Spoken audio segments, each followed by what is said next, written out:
Guru agama dianiaya Kepsek SD di Sebatik Tengah, korban dilempar kursi.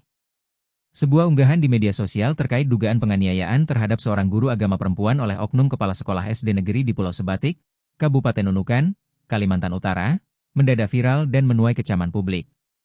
Unggahan tersebut memicu gelombang reaksi keras warganet, yang menyampaikan kecaman dan cacian kepada oknum kepala sekolah tempat guru tersebut mengajar.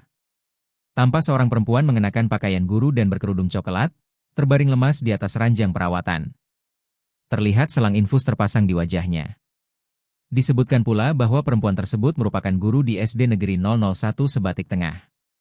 Foto tersebut disertai curhatan panjang bernarasi pilu yang mengundang simpati, sekaligus memantik kemarahan masyarakat terhadap dugaan perlakuan yang dilakukan kepala sekolah.